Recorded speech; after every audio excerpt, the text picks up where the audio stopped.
Eating healthy is so important, and it really makes a big difference in your life. Well, thank you guys for coming to the class today. You guys all know us, but I'm Julie. I'm one of the dietitians here, and this is our wonderful Chef Zoe. And today, this month, we're featuring brain cancer and skin cancer. So just want to bring kind of some awareness to those two diagnoses, and I want to talk to you for just a few minutes about some of the risk factors for those. So even if it's not something you're dealing with, we always want to be thinking prevention. So a couple statistics on brain tumors. It's estimated that about 80,000 new cases of primary tumors are diagnosed each year. So primary tumors meaning it starts in the brain, stays in the brain, but then you can also have metastatic brain cancer where it starts somewhere else and spreads to the brain. So actually some lifestyle risk factors, decreased activity levels and high BMI are linked to increased risk of brain tumors. Possibly helpful, caffeine-containing beverages. So you don't want to go crazy with the caffeine, but actually things like coffee and tea have been found to have some brain healthy benefits. And then as always, increased antioxidants, which we feature in pretty much every class with a range of colors. Today we've got the greens, so greens are particularly beneficial for brain health in general. I think I've mentioned the MIND diet before. It's a diet that's been researched for actually Alzheimer's prevention, but it calls for leafy greens pretty much every day for brain health because they're such a good source of folate, vitamin K. So actually something else that was interesting to me, a study was done in people with brain tumors looking at physical activity and the impact that it can have on quality of life. So for people with these tumors, even just standing for at least 1.6 hours per day was linked with increased quality of life.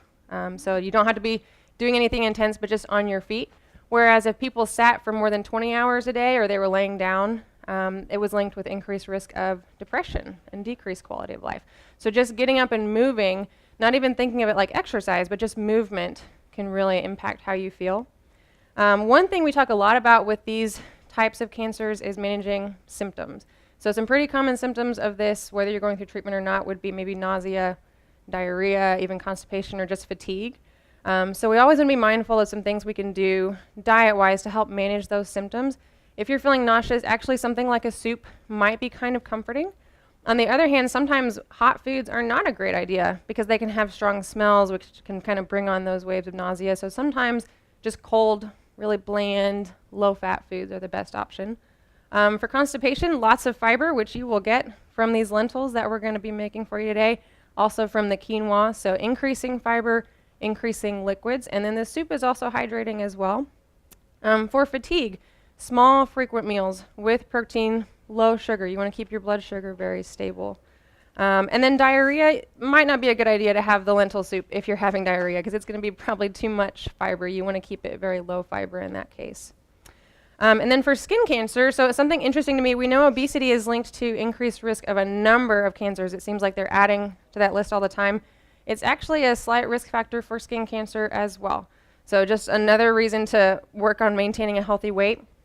Some things kind of more on the preventative side for skin cancer. So high intake of antioxidants, but specifically retinol, so vitamin A, which is going to be in fish, in dairy products, in dark green leafy vegetables, in the orange and yellow. So we've got sweet potato today. If you had, we've got carrots over here. Those are going to be really good sources of that antioxidant. Actually, also selenium has been found to reduce the risk of melanoma and can actually be pretty supportive throughout survivorship as well. So Brazil nuts, scallops, lobster, barley, oats, anything whole wheat, like wheat germ as well. And then possibly green tea, which is just chock full of antioxidants as well. And then actually low vitamin D is linked to increased risk of melanoma and just poorer outcomes in survivorship. I think the recipes we're preparing today are giving a pretty good array of antioxidants. I've given you a handout. I've given this one out before, but I think it's a great one. It kind of ranks, it's a ranking that was done looking at the nutrient density of various fruits and vegetables. People always want to know what's the best one. And we think it's the greens, and it turns out it is really actually the greens. They make up, I think, the top 14 or 15. The whole first half of the list are those leafy greens. But I think, myself included, we fall into kind of a rut of using the same ones. Like I can honestly say I've never had watercress, but it came out as the best leafy green. So it's a reason to kind of break out of the box, try something a little bit different. This is looking specifically at vitamins, minerals, fiber. They actually didn't look at all of the phytonutrients, all of the antioxidants in there, but it gives you a good idea of what some of our most nutrient-dense fruits and vegetables are. So with that said, I'm going to toss it over to Chef Zoe, and she's going to introduce our recipes for the day. Yes, well, welcome everybody. It is a pleasure to have all of you here in this class today. Well, today we're going to have two recipes, lentil soup and stuffed peppers. As you can see, I have everything set up here, all the ingredients, really simple ingredients like you were saying. Sweet potatoes, onions. What makes this recipe so interesting is actually the good fiber that we're going to do by utilizing some lentils on the first recipe, and also some really good greens as well as spices. Spices are going to really give this recipe an amazing taste instead of adding some extra sodium. So let's go ahead and get started with this. And now from the serious information to the fun part of the class, right? Absolutely. So what's cooking today? Two recipes. Lentil soup will be the first one, and let's go ahead and get started. I always get excited with Julie being here because I know she can help me. Oh, sure. Come on, sous Put me to chef. work. So let's get so first thing I want to tell you is you can follow the recipe by the book, which you have in front of you, or you can do what I'm going to do right now, which I think I found it much easier process to make this recipe. As you make this recipe, you will find steps that you can accommodate that will make it easier for you. This is what made it easier for me. So just if you want to take a note, what I did first is I put my lentils to cook for 20 minutes. And just follow the instructions on the package. It's 20 minutes, 4 cups of water with how many cups of the lentils? Where are the lentils? 1 cup of lentils for 4 cups of water. I didn't add any salt. It's just me because we're adding a lot of really great spices. And at the end, I just add a little pinch of salt to accommodate the flavors, but not so much to make it salty. Well, and that's great because we are adding vegetable broth later on, which adds its own amount of sodium. So if you take a look, the sodium is rather high for this recipe, and that's a downside to soup. It's 735 milligrams. The benefit to this recipe is that our potassium is actually even a little bit higher. So that helps to kind of balance the sodium intake, and actually increase potassium is something we really emphasize for someone if you've got high blood pressure. Oh, wow. So that does kind of make up for the fact that it is very high sodium, but yes, also a reason not to add any extra if you can help it. So I'm going to give you my tips as if I was making this at home, I would definitely won't use the salt when I'm cooking the lentils. That's going to take 20 minutes, so the 20 minutes is going to give me enough time to prep my other ingredients and not be stressed over it. So what I do is I dice my sweet potatoes. The soup that you're gonna try today is gonna have butternut squash, and the only reason is because I did have some available in my fridge, so I wanted to utilize it before it goes bad. But if you don't have it, sweet potatoes will be a great option because of the great ingredient that have. Because it's one of those orange vegetables that's got the really good beta carotene in there, very powerful antioxidant.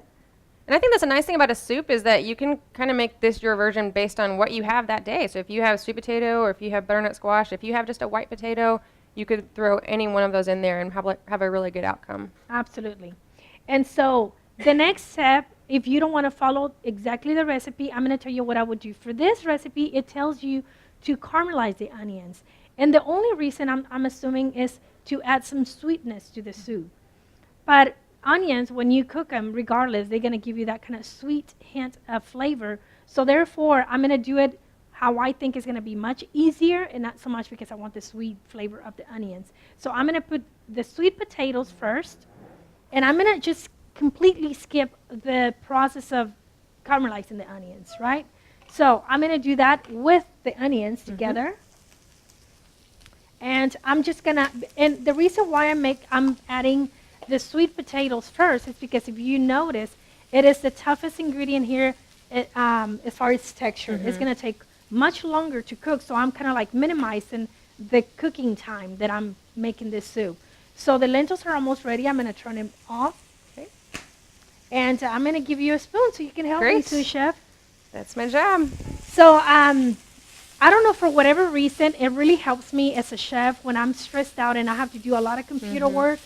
I get out of my office, I bring my laptop to the kitchen, and just for fun, I always cook lentils just because the noise and the sound of the water boiling or simmering along with the smoke coming out of the stove, it really makes me happy. I know that sounds kind of cute, whatever, but It must be it a really chef helps thing. me. It is a chef thing. So I either do that, so I will never have a problem making this recipe. That's what I was trying to say, because I love seeing smoke coming out of my stove, even though I'm not making something big, but at least I have something to snack on. Just making the lentils and adding the herbs on top, it is going to make an amazing soup. Because I do it all the time. Yep. Or you can even blend them and then add some good spinach or any fresh herb that you have in your garden on top. It is going to make an amazing soup as well. But this is going to be really good too. So this is cooking really nicely, right? So the next step is whenever you see, I would cook this for like not even 10 minutes. Caramelize the onions, cook the sweet potatoes, and keep in mind the smaller you chop the sweet potatoes, the quicker they're going to cook, right? And you do want some very small dice, whether if it's potatoes or sweet potatoes or butternut squash. So now I'm going to grab this. I'm going to make sure it's not super hot because they are ready. And I'm going to add them straight to the sweet potatoes and the onions. I'm going to put this back. Okay. And let's go ahead and bring this down a little bit. At this point, what I'm going to do, I'm going to add my onions. This is exactly how I made it, and I think it's a pretty easy way to make it. I cook my lentils with water, with no salt, and I'm adding some vegetable stock or broth with low sodium. So that way you can accommodate the sodium at the end, which is just a pinch of salt, right? And so we adding the broth. Nice, huh? So at this point, you wanna go ahead and cover it and bring it to a boil, because if we cover it, it's gonna give us a quicker reaction to the heat. So it's gonna start boiling to probably 220 degrees or 212. At this point, what I'm gonna do, I'm gonna mention the broccoli. So for me, this recipe will work with steamed broccoli, frozen broccoli, which you can just steam it in the microwave really quickly and then have it ready for later, just to add it almost at the end of when the soup is ready. So you don't have to stop and put the broccoli and then do this. It's just everything is going to go much smoother. So if you have the fresh one, I would recommend to add it whenever it starts boiling and you're simmering. Maybe you want to add it. But I like the texture when you just get the frozen broccoli, steam it in the microwave, and have it ready for later, just almost at the end when the soup is almost ready, and I'll show you in a minute. So we bring this to a boil, and one thing that I liked about this recipe is all the greens that we're adding, right? We are not going to put the spinach right now because I don't want to lose too much of the good stuff of the spinach, even though it's going to stay in the soup. But I still want the texture of the spinach to be more fresh than cooked. But it's totally up to you. If you want to cook it, that's totally fine. But what I would do with the spinach, and I'm going to go ahead and start right now with this. Smell this. We have some good spices here. Ooh. We Yeah, have it's really really simple good. spices. Cumin, which is ground cumin, instead of the cumin seeds that you have to grind and you have to roast. Forget it. You're not going to do none of that. You have ground cumin. That's exactly what you're going to use. And I'll let you do that right now, so Just a you can. pinch, Yeah. or- okay. Let's go ahead and add some coriander, which is just ground cilantro, right? Some cumin, and you can add a little bit of pepper. That's totally optional. For this soup, I'll tell you, I didn't care too much for the black pepper in this soup. I want to keep it as simple as possible and not too spicy. Another ingredient that I didn't use was the serranos or jalapenos, just because when I'm eating a soup that is too hot and you add something too spicy, it is it's even hotter. complicated Okay. to eat it. At Well, least if for you me. had any kind of, you know, Yes. if someone had any kind of mouth sores from treatment, that would be a big no. Or if you're having any kind of GI irritation or diarrhea, that would also be a reason to just skip anything spicy. would also be a reason to cook your spinach. So it just kind of depends on where you're at. If you're needing more kind of softer cooked vegetables, throw it in there. If you want more of the raw, you have that option too. So yeah, this is a pretty flexible soup. But since we are taking away an ingredient that is very important as far as benefits, which is antioxidants, right? Maybe we can accommodate it or use something else instead, which is bell peppers. Oh, sure. Right? So if you don't want to do something spicy, accommodate it to whatever is going to enhance or is going to bring up more benefits, which is you adding other type of pepper, but not a spicy pepper, right? Absolutely. Or you can do it like my husband, that I slice some really nice serranos and he puts them on top raw before he eats the soup. That's too spicy. Yeah, no. No, thank you. That would be even worse because they're not even cooked. They're like straight spicy, right? So you want to cover this so we can bring it to a boil. In the meantime, I'm going to go ahead. I don't know about you, but my broccoli, I wouldn't. First of all, I'm not so big on broccoli, but you're supposed to be big on broccoli, not me. Yes, everybody should love broccoli. Yes. But I would not put almost like a small tree inside of the soup because all the ingredients are too small and it's going to be kind of like, it's not going to look One pretty. big bite of broccoli. You think about presentation and almost like when you eating it, if it's going to be comfortable or not, I would definitely just grab a knife.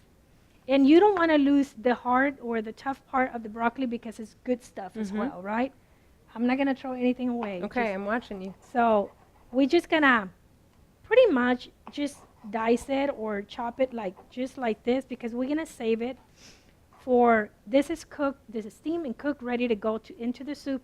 But I'm not going to add it right now because it's going to get even It'll get more. real kind of mushy. Absolutely. So if you like crispy, nice broccoli, then just steam it really quickly and just run it through cold water and just leave it alone until the soup is almost ready.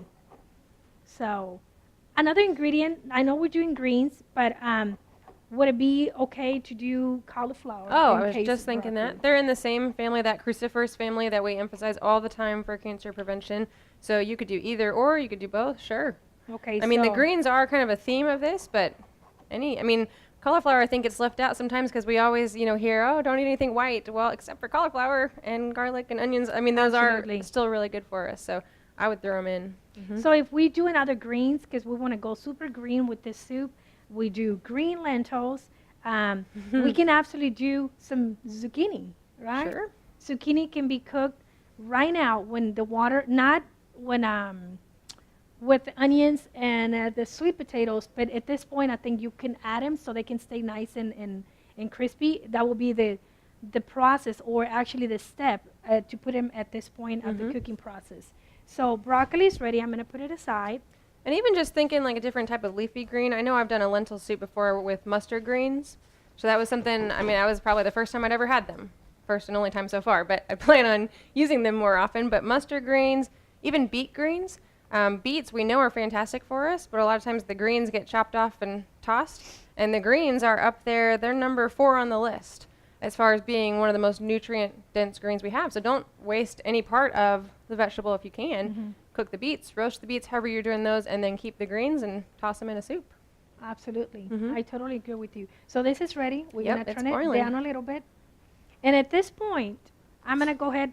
Let's pretend this was cooking for like 15 minutes, 20 the max, because we keeping in mind that the only thing we're finishing cooking is the sweet potatoes because the lentils are already cooked, right? So you don't want to make it too mushy of the recipe with the lentils. So let's go ahead and add the broccoli. Whoa, that smells wonderful, right?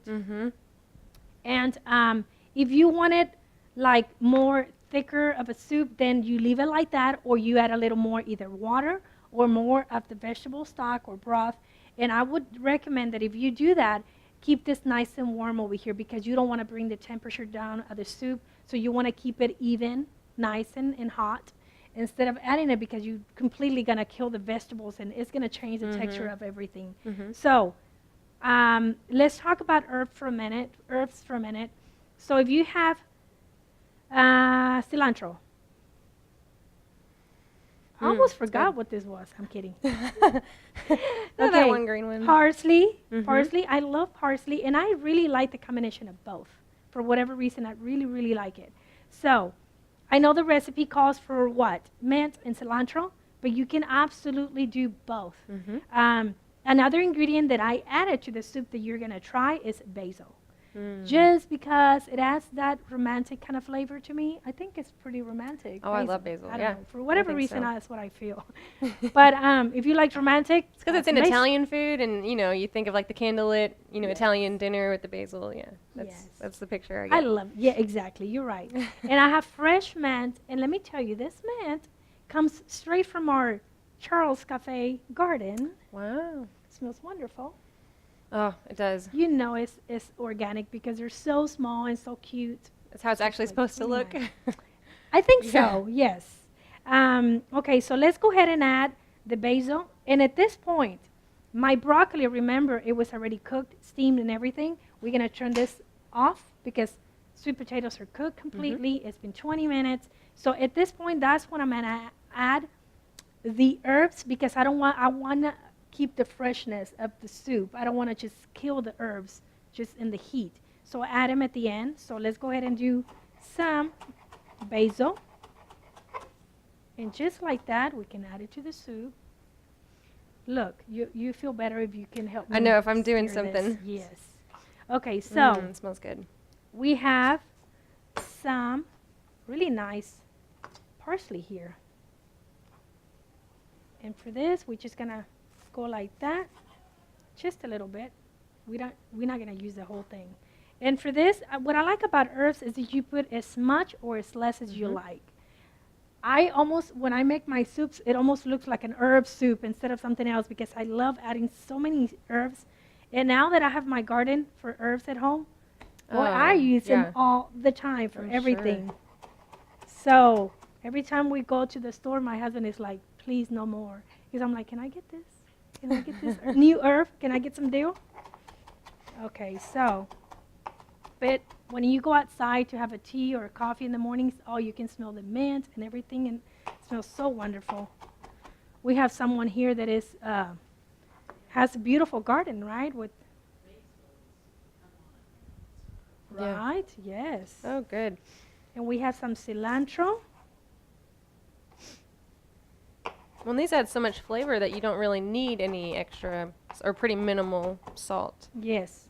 So I'm leaving some here for the end, so we can add to the plate. Which is also a good thing if Smells so someone is good. having taste changes or things aren't tasting good. If we can just pile on as many of these fresh herbs as we can, that can help at least bring a little bit of flavor back to the soup. So the mint, I'm not gonna add it here because I really wanna do something that stays fresh completely for a garnish, right? But we're not gonna forget about the spinach, right? Oh, I did. Spinach? You forgot about the huh? spinach. I guess I read your mind. We get into spinach here, and we're just gonna give it a quick chop, right? And we're gonna put it all on a plate, just like this. I love doing this at home for my soups. And then we get this right here, and we put the soup on top.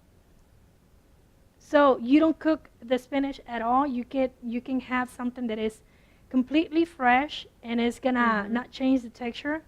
So you're creating layers of textures and flavors. It looks beautiful, doesn't it? Yeah, and that's nice too, because if everything was that kind of softer texture, it would could be kind of boring to someone. Absolutely. If you want, of course, I would recommend if you want to take it to the next level, you can have some carrots and just add, I'm going to do it right now. Some carrots, right?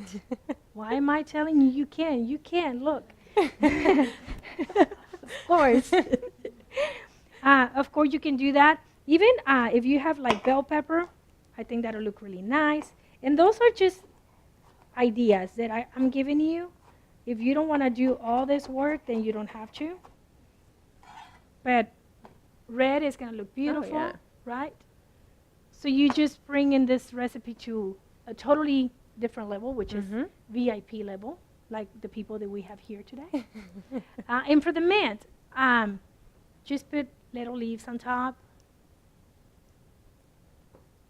Actually, on my cookbook, I have a recipe for whenever your throat hurts and you're feeling pretty down. You put some boiling water on a plate, not too hot, and you put cinnamon sticks and mint. And then you put your soup on top on a plate, on a bowl like this.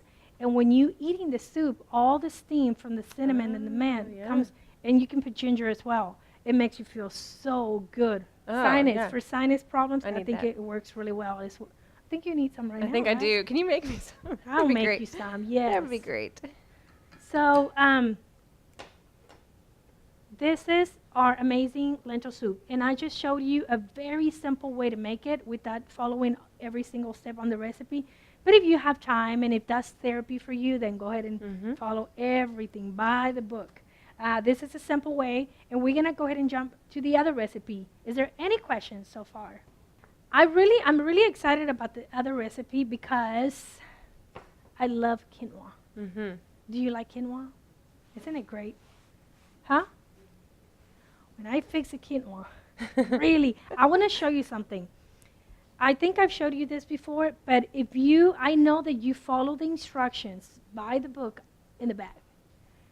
I always overcook mine. I never ever just do the 15-minute cook.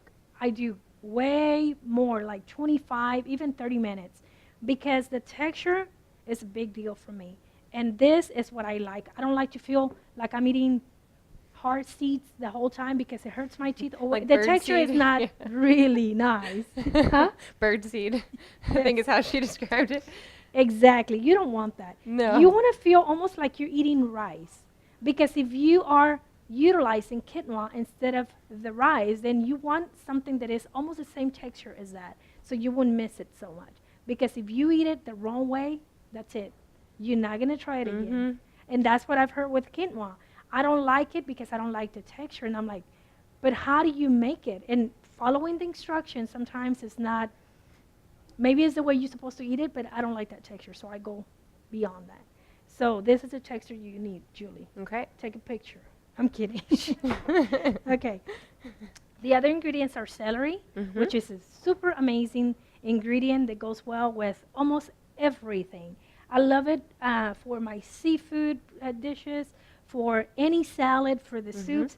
I actually think that celery is one of the best ingredients in soups.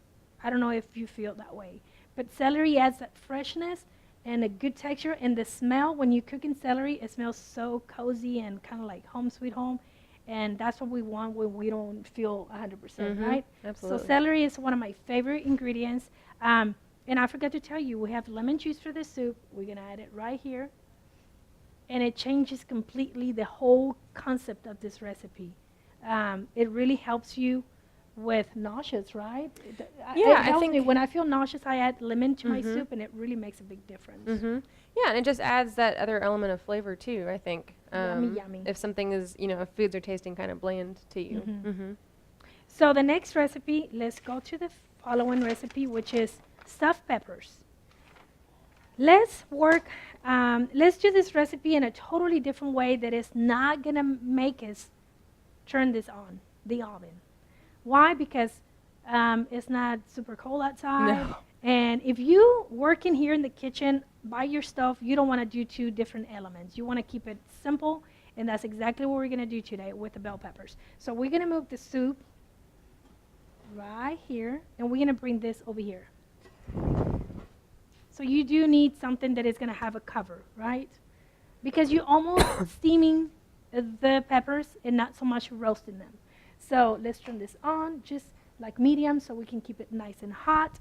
And I have my peppers here, and the other ingredients, I know you're going to mention something about this ingredient that is a superfood, which is the ginger, right? Yep, absolutely. Well, for nausea, we know it's very beneficial. So I've put it into soups before. I know Zoe has her infamous, shot of ginger with lemon. I mean, it's more versatile than we realize, and a little bit goes a long way. So yes, it's great for nausea or just kind of digestive upset, but it's actually really anti-inflammatory. So it's very good also for joint pain, for arthritis type symptoms. And I always recommend people do the fresh ginger root. You can take a capsule of it, but why do that when you can get the fresh? You can do teas. and get similar benefits as well. So I say add it in wherever you can, and this is a great way to do this. Any kind of like Asian style flavors, it seems to go really well in. Absolutely. And I think it's so simple. One of the ingredients that I was going to ask you is a dietitian, the sugar. If we leave it out, it's going to be too salty, and it's not going to have a good balance of flavors.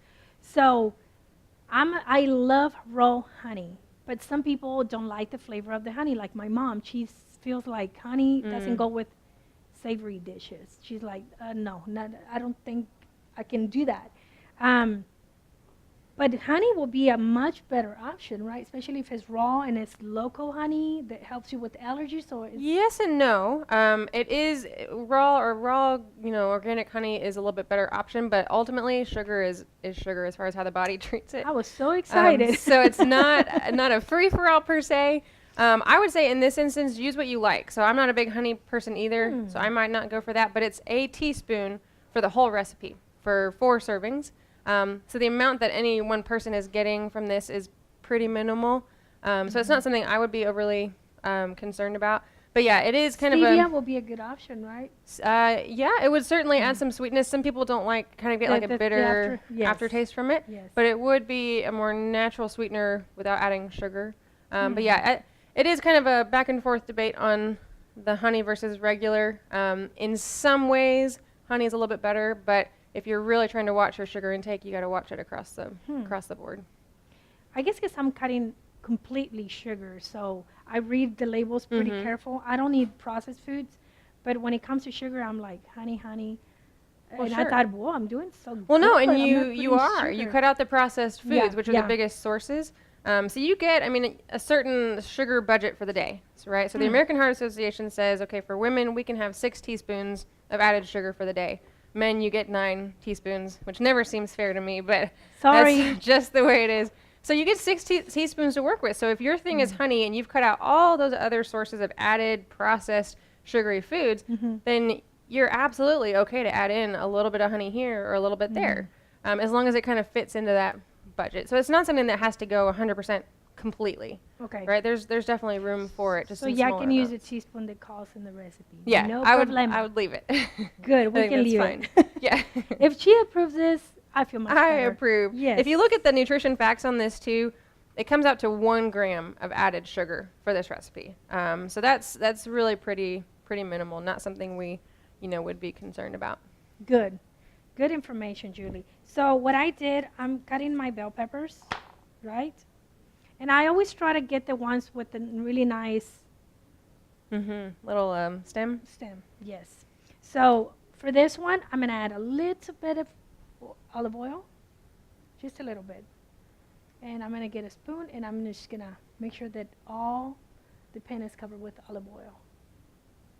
And it's just a little bit. Even the spray, cooking spray, will be a perfect option for this.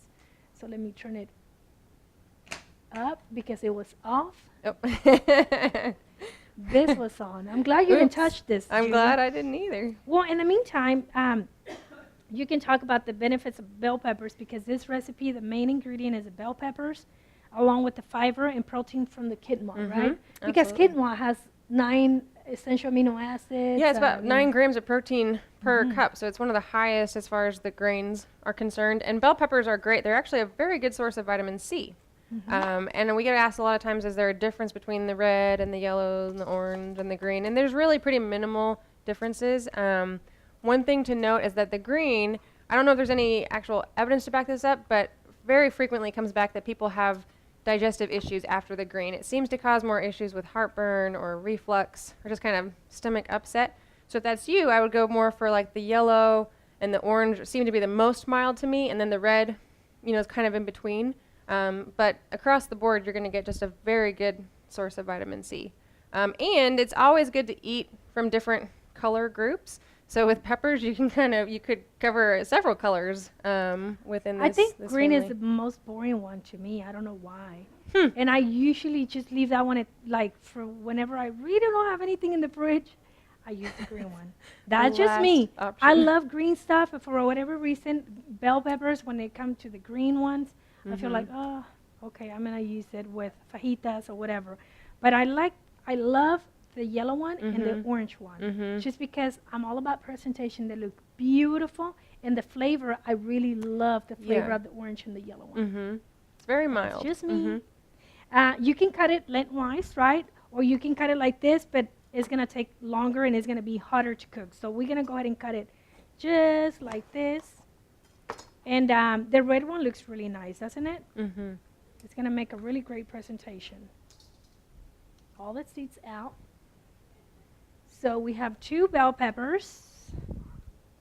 And I was thinking, let's say that I have some leftover rice, brown rice, which is what we want to use. If I don't want to do the quinoa, I don't have any, brown rice would be a great option for this, right? It would, yeah. I mean, quinoa is a little bit more nutrient dense as far as protein and fiber, but brown rice would be a good kind of second option. Absolutely. You just want to steer clear of the white. It does have a pretty high glycemic index, which means it's going to cause a pretty big spike in your blood sugar. So the brown is definitely the option you want to go for. Good. That sounds amazing. So if you want to put this quinoa here, I'm going to give you some work. In this bowl here?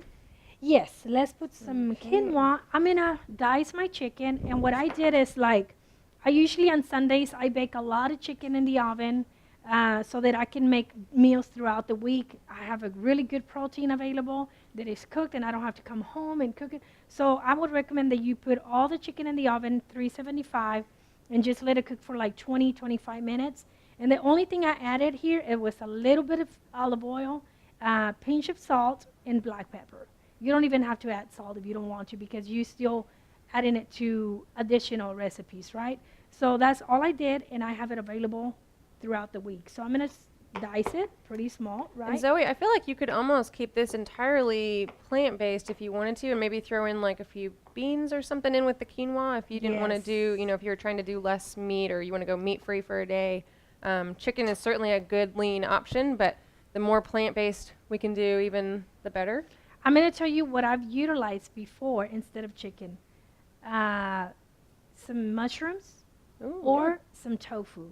One of those are really good. Tofu is a good supplement. It's protein. It's going to give you a good amount of protein. So, but the mushrooms give you that kind of meaty need if you really want to eat something meat, but not meat. Yes, that will be the one. So, chicken. And when I was making this recipe, I'm like, I would definitely just keep it like that with no chicken. Just because I'm not so big on chicken and stuff like that. Yeah, I think it depends on, I mean, it's completely individual. So some people feel great when they go meat-free and they're not doing a lot of animal products. Some people don't. Some people really need that extra protein, and that helps kind of give them sustained energy. And when you're going through treatment, you do need more protein to maintain muscle mass. So you want to make sure you're not cutting out too much and not replacing it with a similar alternative. Yes, depending on the need of the patient, right? So we just cooking the peppers. Maybe it's been 3 minutes. We're going to just turn them like this.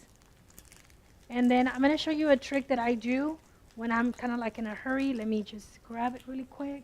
All right.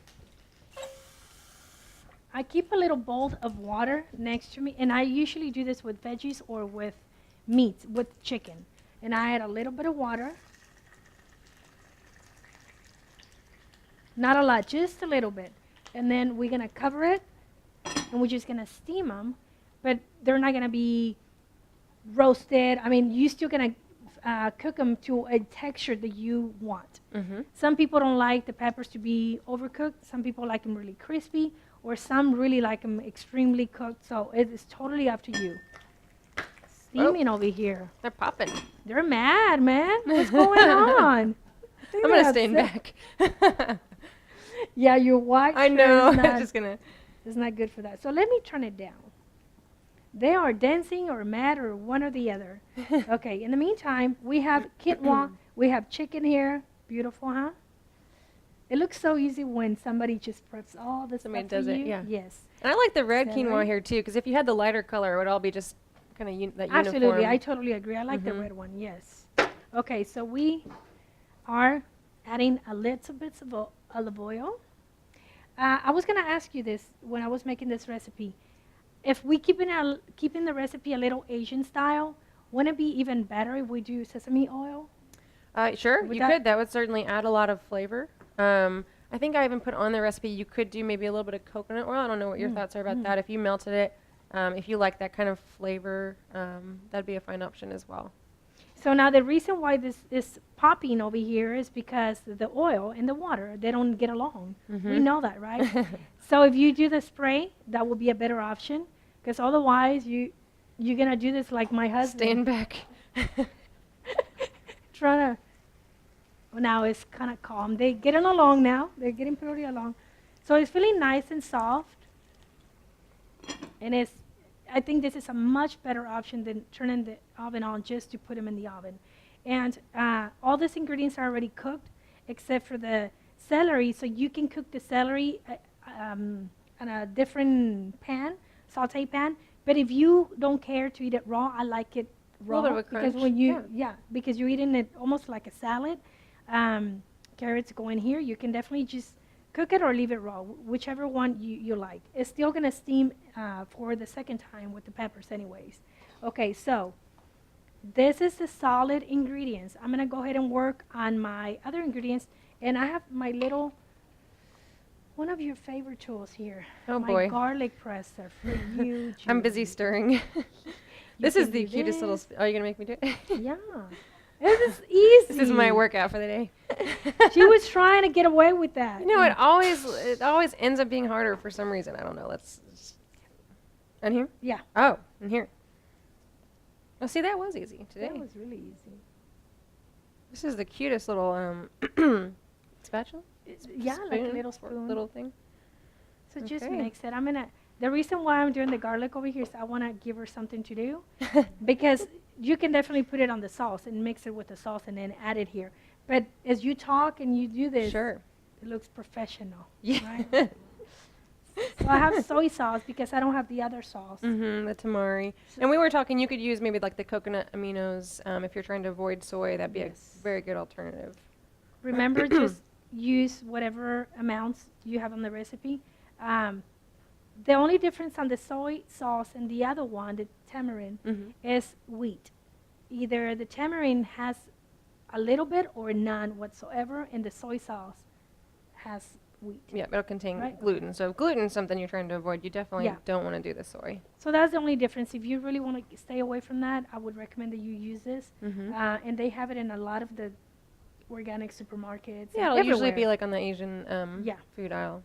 So we have ginger, my favorite thing. Oh, I just love it, love it. It makes you feel kind of, I don't know, happy. It gives you energy. You know, I actually used to hate it. You did. And it kind of has grown on me. So it's one of those things I run into clients all the time who come in and they're just adamant that they hate this certain food and they're never going to eat it. And I tell them all the time, I used to hate mushrooms. I didn't like Brussels sprouts. I didn't like ginger. And over time, you keep trying it. You try it different ways. And it kind of grows on you. So even if you've never eaten something or you're just convinced that you don't like it, keep trying it. That's what we tell parents with kids. Keep having them try it. Give it to them 10 times, and then they might change their mind. Well, sometimes as adults, we need that same lesson. Just keep trying some of these foods, and then you kind of develop a taste for it. But as an adult, I think you're more willing to try certain foods even though you don't like them. Oh. Just because if somebody tells you it's going to help you with certain thing, health-wise, you are more willing to eat it versus a kid. They're like, Zoe, I wish No. that was true, but unfortunately, no. Even though we know things are good for us, really? yeah, some of us are very, very set in our ways. Now we know that about Julie. Well, no, I have changed. I have come around. I like pretty much any food these days. So now we're doing the ginger with this micro grater. And when you're doing something like this is very hard to clean after, right? So you use the tip instead of using the whole thing because you end up with ginger everywhere except for your dish, right? So you do the little tip and you put as much as you want. I really like ginger a lot. Like I can put it in almost everything. And so for this, I'm just going to use my small finger, or you can use a small spoon. But I like doing this And then to the other side. That's looking good. So we need to add this in our mixture, and then I'll let you finish. Sure. So the other ingredient, remember when I saved some of the parsley and the cilantro? This is going to go here because I'm adding both. So you can do both, right? Mm-hmm. Looking good, Julie? Mm-hmm. Smells good. Yes. So since we have that, I'm going to move over here really quick.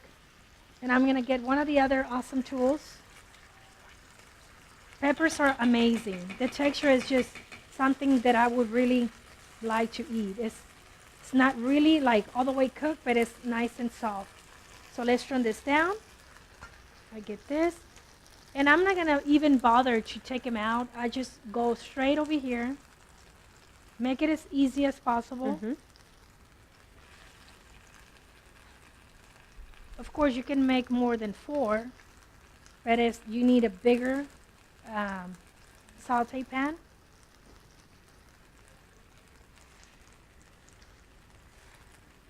Yeah, my fingers are so used to the heat. I was just about to say, does that not burn? Ooh. I would be over there like, no. So, growing up and with a very traditional mother making tortillas every day, you can imagine how trained I am now, and I was before I went to culinary school, because the tips of my fingers are so used to the heat, turning the tortillas back and forward. So that's why I can do it. And it just like nothing. So this looks beautiful, doesn't it? So we're just going to cover this, and we're just going to let it be for not even 10 minutes, maybe 5 to 7 minutes. We just want this mixture to get really nice and warm. And like I said, if you like the celery nice and crispy, you can definitely add it straight like this, or you can saute it with the carrots and then add it to the mixture. But this is pretty amazing right here, just like that. It looks great. And it smells wonderful, doesn't it? Mm-hmm. But what I like most about doing this instead of the oven is that whenever you're ready to do the presentation of this recipe, let me turn it down or turn it off. You just bring it straight over here to the middle of your table and let everybody enjoy this meal. Mm-hmm. You don't have to be serving anyone. You want to save some time by serving, cooking, roasting, right? This is ready. And we're just going to add some fresh herbs, just like that. And this is ready. Looks You're great. going to try it? Isn't it great? It looks great, yeah. Is this easy or what?